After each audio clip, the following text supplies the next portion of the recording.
Yeah, things haven't gone well considering what Oklahoma fans' standards are for, or the expectations, or the ground floor are for a good season in Norman. But at the same time, you got to realize that this schedule is maybe one of the toughest in the country, maybe one of the toughest in the history of Oklahoma football.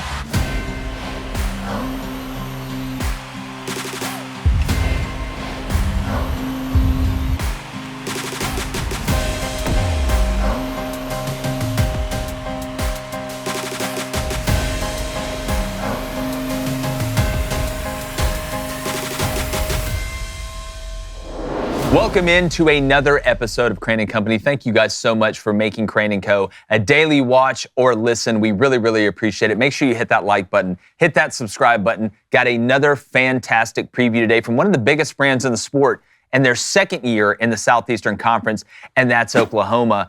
And again, if you've watched this show, you know that at least a couple of us on here sitting in this studio are pretty high on what we think the Sooners can do going into next year with some of the moves that they've made. Obviously, bringing in Johnny Mateer from the transfer portal. Arbuckle, his OC from Washington State, is going to follow him. And Brent Venables is going to have his hand a little bit more in the defense.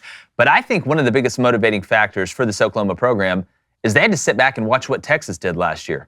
They had to watch Texas go all the way to the SEC championship in year one. They had to watch Texas go all the way to the national championship semifinal game in their first year in the SEC, and they've seen Texas do it a couple times here recently. And nobody takes more pride in their athletic programs, especially in football, than Oklahoma when they view themselves against Texas and vice versa. We've seen this in other waves. We watched Alabama basketball ignite after they watched Auburn make a big run. They started caring about it. We've seen multiple times where rivals against teams, Ole Miss in baseball, watching Mississippi State win a College World Series. What do? Well, they turn around the next year and they go win it as well. So I'm very interested and intrigued and high on this Oklahoma team, not just because of the revenge factor, but because of the roster as well. And nobody can break him down better than our next guest, Eddie Radosevich. Absolutely nailed that. Yeah. From On3, from Sooner Scoop. Does an incredible job. Eddie, welcome to the show, buddy.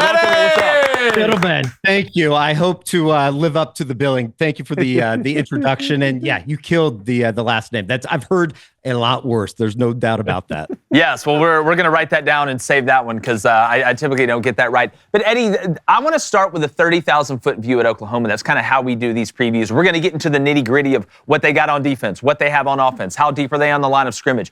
I want to talk about the temperature of the fan base with Brent Venables right now. You know, It's been kind of up and down since he's gotten there. Last year, not the year that they wanted to have. A lot of hype coming into this year. Where are the Oklahoma fans at so far in the Brent Venables experience? And how do you feel like he's ingratiated himself into the program and into the fan base?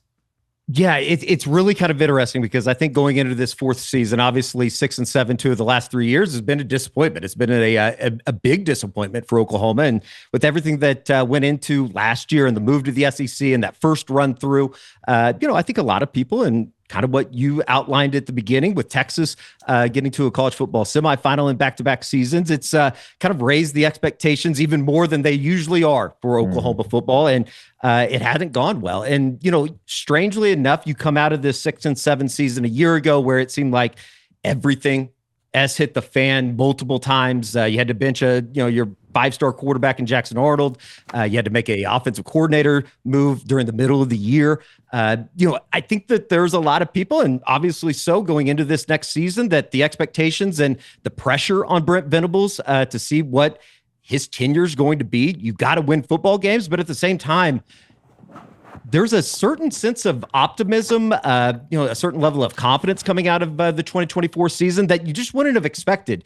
I think a lot of people would talk about when you're looking at coaches on the hot seat going into next year. Brent Venables certainly in that discussion, but there is a certain level of positivity right now that you wouldn't have thought maybe coming out of that second 6-7 season that, I think a lot of people, you look at the schedule, obviously it's going to be tremendously tough, but I think there's a lot of people that have kind of been rejuvenated a little bit going into 2025. And with some of the moves that they made in the portal, obviously getting Ben Arbuckle and him coming along with John Mateer, it's been a boost of confidence that I think Oklahoma fans needed going into 2025 with the magnitude that this season brings, which is tremendous. It could be said that, over the last 2 decades, really, Oklahoma's had a lot of success, obviously, but at the same time, you enter a 2025 where you have to find some success on the field. And there's people around here that think that they could be pretty damn good going into the season. Well, and I want to talk about kind of the mechanics of bringing Arbuckle over because, we hear stuff in the media. Well, Brent Venables is really going to focus in on that defense. He's going to let Arbuckle do really whatever he wants with his quarterback on offense. As somebody who understands the dynamics inside the building with Brent Venables, and listen, I've met Coach Venables a couple times. I think he's a great guy, but I really don't know how he is behind the scenes. Do you think truly, even though Coach V is the head coach and he's responsible for it all, that he's going to say, all right, Ben, brought in your quarterback, brought in your system, you take care of this, I'll monitor, I'm going to trust and verify, but I'm going to let you do it, and I'm going to handle the defense? Do you think there'll truly be that break where Arbuckle can just bring the whole language over here and really run it on his own? I think he will, and I think it's probably a lot to do with looking in the mirror and what didn't happen in 2024. And, they elevated Seth Luttrell, they elevated Joe John Finley to co-coordinator roles. It obviously didn't work out, and they had to fire Seth Luttrell midway through the season. And then I think that's when you saw Brent Venables trying to become a little bit more involved on the offensive side of the football. And, whether it be injuries, bad luck, a lot of bad luck, a lot of poor play on the field as well with an offensive line that was having to grow through a little bit of growing pains, just having to throw guys out there because of injuries.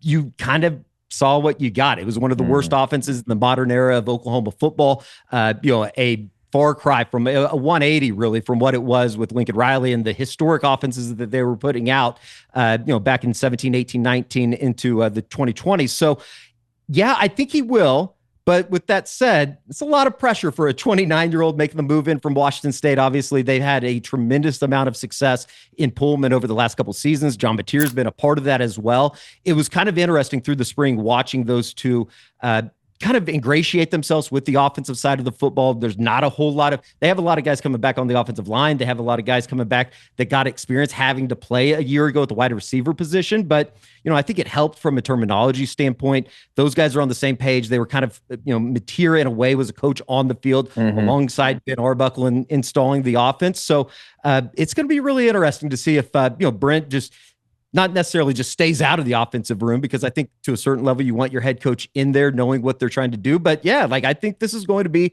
Ben Arbuckle's show. And coming out of the spring, it just feels different than it did a year ago. And I think a lot of it has to do with the kind of the veteran presence that John Mateer has brought to the program. Well, Cone, the hardest part I've always thought for a head coach, it's like, all right, I'm going to let this guy come in and do his offensive thing, is where you find yourself at practice. Because the head coach, you don't want to make it feel like, well, the OC's the co-head, he's the head coach for the offense, and our head coach is really the head coach for the defense, and they're going to just go at each other. That's a balance. Shane Beamer's talked about it. That's a line to walk that you've really got to figure out kind of on the fly, and it's a needle to thread for sure. Yeah, and every coach does it differently. But Eddie, I want to talk to you about this Week 2 matchup with Michigan. I mean, the Wolverines going to Norman would be an elite matchup any year. But when you add in the fact that head coach Sharon Moore played at Oklahoma and could possibly be starting the #1 overall recruit in the country at quarterback as a true freshman, it makes it that much more interesting. What sort of challenge do you expect Michigan to pose early in the season? It's going to be, you talk about litmus test early in the season to see what this offense is going to be. And, obviously you're going to get through August 30th against Illinois State. It'd be a little bit of a tune-up for the Week 2 game that I think a lot of people feel like is going to be billed as probably the game of the week.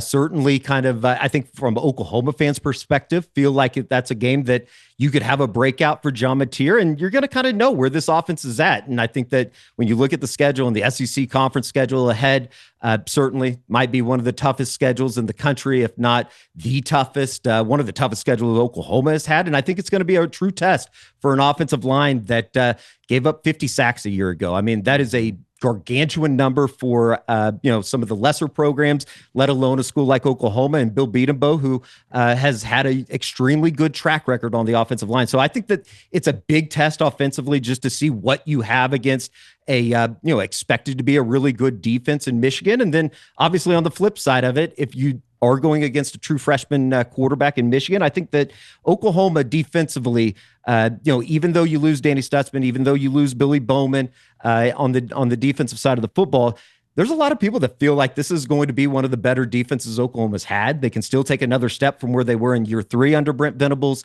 It's going to be really, really intriguing, because I think that a lot of people, you look at the schedule, people kind of expect them to be 5-0 once they head down to the Cotton Bowl the second weekend of October. If you can get there, then you might have something to work with and a reason for all the expectations and, kind of all the love that Oklahoma's gotten here during the offseason.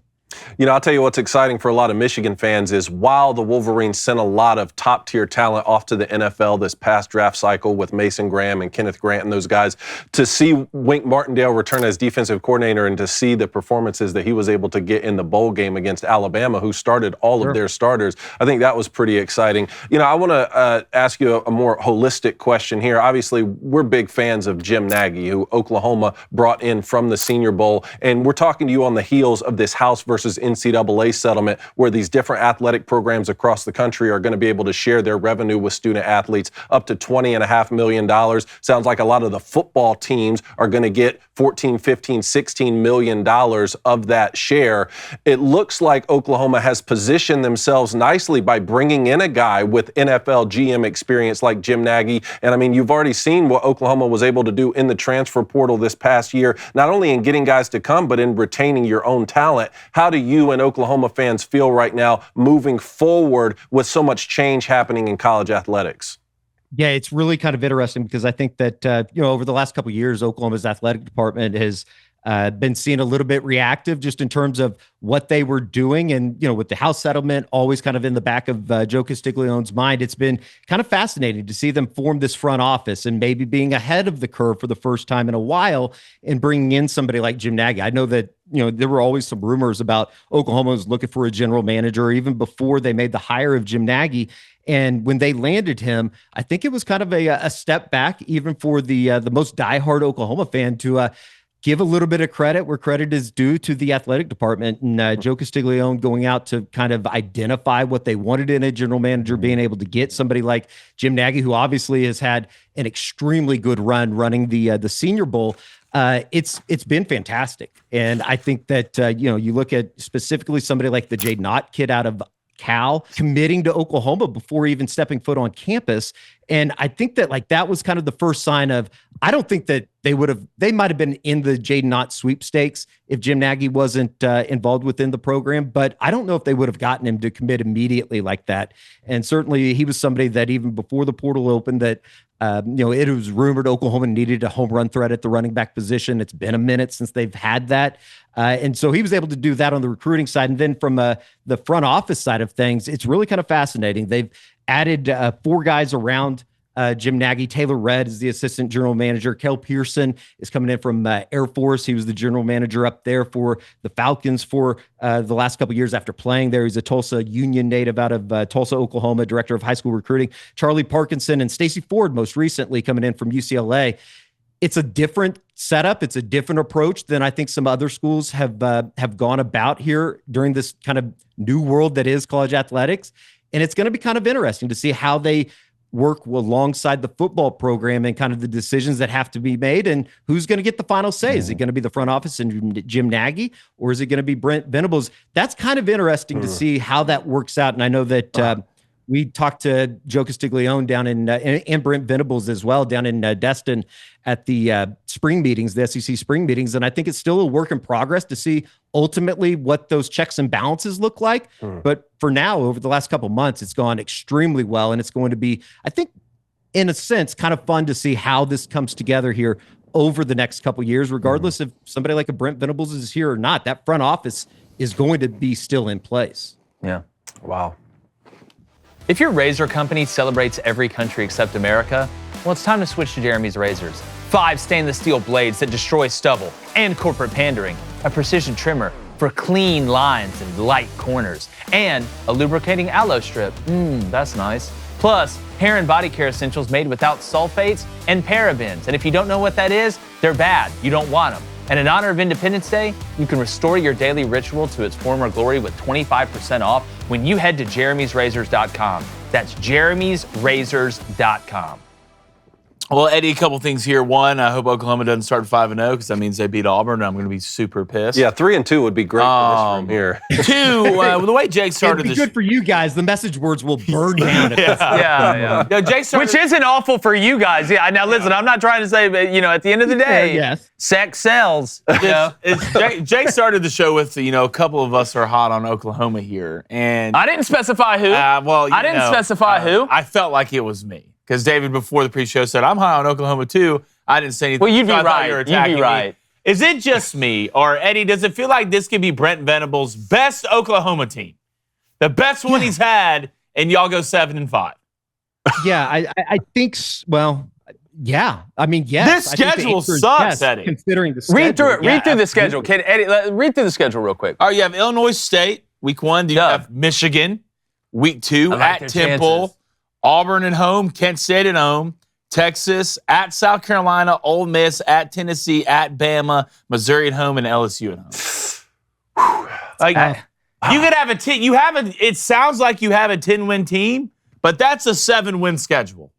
Well, after week 6, it's like getting waterboarded. That's tough. What's your thoughts, Eddie? It's extremely tough. And I think that that's why, the conversation, the narrative around Oklahoma and what this thing is going to be going into Brent's 4th year is fascinating because at Oklahoma, winning 9, 10, 11 games, that's the standard. You need to be competing for a conference championship. You need to be competing to get into the college football playoff in this new world. And to say that you can just sit here and say that they're going to be 10-2, what a fantastic year that would be. I think a lot of people around here say 9-3. If you can get to 9-3, you're probably playing for a spot in the playoff. Yeah, things haven't gone well considering what Oklahoma fans' standards are or the expectations or the ground floor are for a good season in Norman. But at the same time, you got to realize that this schedule is maybe one of the toughest in the country, maybe one of the toughest in the history of Oklahoma football.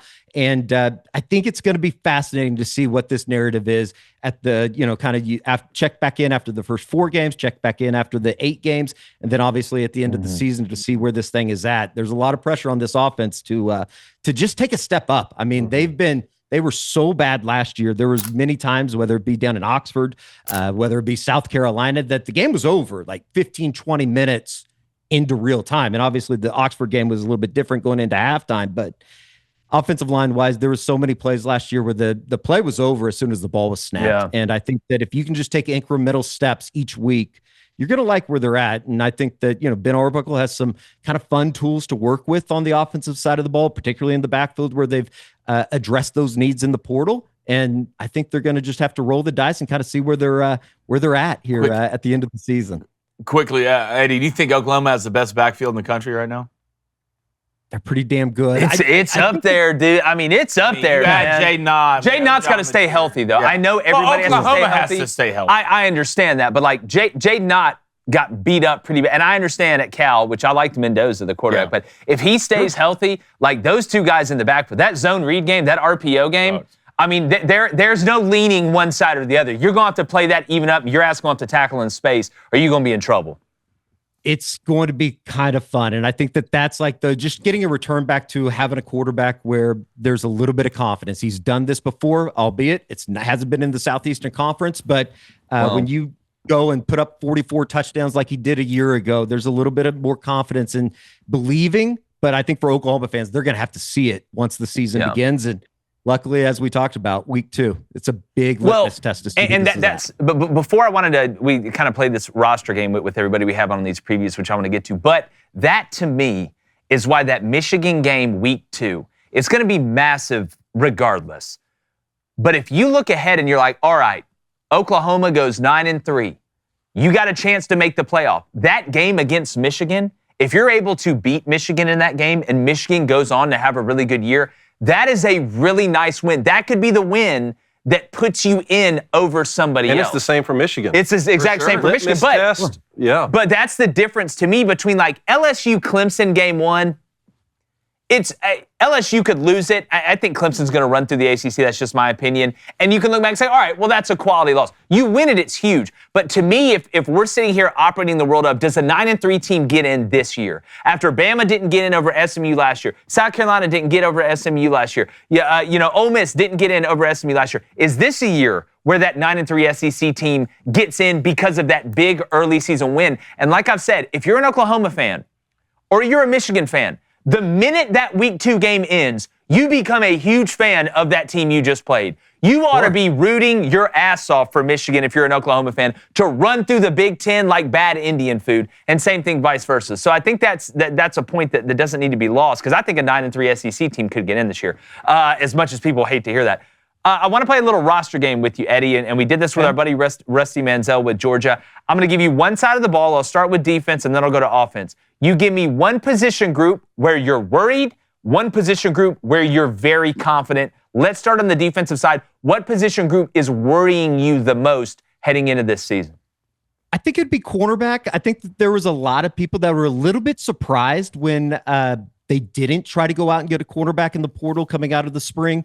I say that they have a guy in Gentry Williams. They feel like he has an NFL body. He has just a lack of resume because he hasn't been able to stay healthy. Mm-hmm. They feel good about it, but I think the depth is going to be certainly tested, especially early. And then once you get into conference play, they do feel like Jacoby Johnson is going to be a name that could become a household name by season's end. But he's still a little relatively young just in terms of what he did. He had to move over to wide receiver last year because of the injuries. He's staying on the corner on the defensive side of the ball. Cornerback, though, would be one position that they feel good about it. They're just extremely young once you get past their starters. And it will be kind of interesting to see how much run those guys are given going into next season. Eli Bowen's another great example. Somebody he started as a freshman last year, was kind of thrown into the mix because of Gentry's injuries.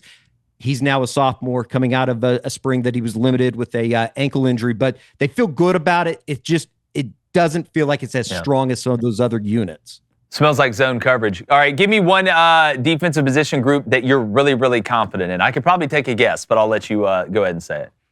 I would say just the defensive line as a whole, which, Miguel Chavis and Todd Bates, when they came in with Brent Venables from Clemson, you knew that they were bringing, obviously, somebody that had developed at a very high level in Todd Bates. And now you look at specifically the interior defensive line, they feel extremely confident with that group. There's 4 guys that they feel like could all play: Dominic Williams, Grayson Halton, David Stone, Jaden Jackson coming in off of a freshman All-American season. And then the ends, R. Mason Thomas, they feel like he's going to have a massive year coming back. He was one of the guys during the spring that they said, we are going to identify guys from a retainment standpoint, and we're going to pay him. And he's being paid very handsomely coming back for another season in Norman. It's just that other side of the edge that you have a little bit of questions about. PJ Adebawore looks incredible. Is he going to make that jump that it seems like every player makes in his 3rd season under Brent Venables in the defense?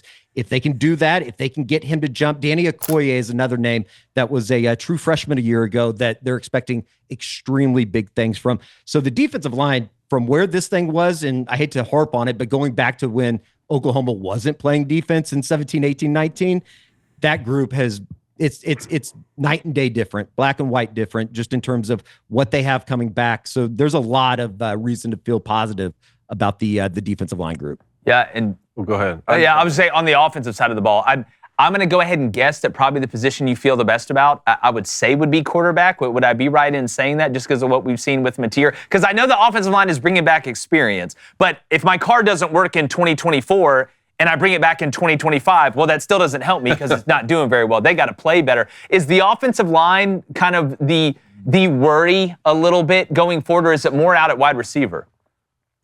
I would probably lean towards wide receiver just because there's so many guys that are unproven at that position. Mm-hmm. You go out and you get Giovanni Gibson, and it was kind of interesting how they went about the portal process in terms of the wide receiver position specifically. They're banking on development, they're banking on production, and they're banking on guys staying healthy. They like the talent that they have there. It's just unproven. And when you're talking about an offensive line, I know there's going to be definitely some prove-it ability in that group. But last year they returned 2 guys that had combined for 8 starts and 808 snaps. Yeah. This year they're returning 6 guys combined 46 starts and 3,198 snaps. So they feel like it's going to take a step. Logan Hallen, Heath Ozida, they had to be thrown into the mix a year ago because of some injuries. They were true freshmen, and you saw them develop, redshirt freshmen, I guess, in Logan Hallen's aspect. But they feel like there's some development. They were able to go out and get 3 guys in the portal that should bring a little bit of depth. And then obviously an offensive line group in the signing class in 2024 or 2025, excuse me, that Ryan Foje, Michael Fasusi, 2 true freshmen that turned heads during spring. Obviously, Fasusi was one of the highest ranked guys that Oklahoma had brought in a long time. And, there's some general thought that maybe he ends up starting by season's end, which wouldn't necessarily be the worst thing, but I think that they feel like they have a lot of depth there. Yeah. I have one more question, Eddie. How good is Texas? Is Arch Manning the real deal? I think he is. I don't know. I'll probably get murdered once I walk outside for saying that in Norman. But what Sark has been able to do and just the longevity of it, and it looks like Texas is here to stay for a while. It's kind of like we talked about at the beginning. Oklahoma fans don't want to admit it to a certain extent, but Texas being good, that gets everybody's appetite even hungrier in Norman to find success. And I think it kind of over the last couple of years, it's a bigger discussion, but Oklahoma to a certain extent has been what I've termed as a little bit of a victim of its own success in the Big 12. I think for, the better part of the last 20 years, Oklahoma just showed up and they were the better team. They ended up winning a bunch of games because of it, but you got into the SEC where, I think a lot of people thought that they were going to be ready for it. Certainly weren't ready in terms of what they got from a production standpoint on Saturdays in the fall. So it's kind of had to wake some people up from the top down, from the athletic department all the way down to, I guess the worst player on the team to a certain extent. And it's going to be kind of fascinating to see if they can dig themselves out of a little bit of a hole that they've dug here over the last 3 years. Yeah. Well, it's going to be a fascinating year in general. Eddie, man, thank you so much. We got to get you back on here whenever we're talking Oklahoma. But tell all of our audience where that we have a lot of Oklahoma fans that watch the show. Please tell them, if most of them are going to know, but if they don't already, where can they find your stuff? Yeah, SoonerScoop.com with the On3 network. And it's a lot of fun here, going into this offseason that I can't overestimate or overstate just the magnitude that 2025 brings for Oklahoma football and the future to be under Brent Venables. So it's going to be a lot of fun, kind of terrifying when you look at the schedule, but I think that there's a certain level of positivity that, I don't know, just isn't kind of normal coming out of what was another lackluster season in 2024 at 6-7. Yeah. Well, at some point you got to try and lean in and kiss her. You'll never know. Eddie, thanks so much, my friend. Everybody go check out Sooner Scoop. Make sure you hit that like button, hit that subscribe button, and like the chances of me not believing that Oklahoma, no, dude, hold on, has a top 2 backfield in the country. Will you let me finish? Like you and A&M, we get it.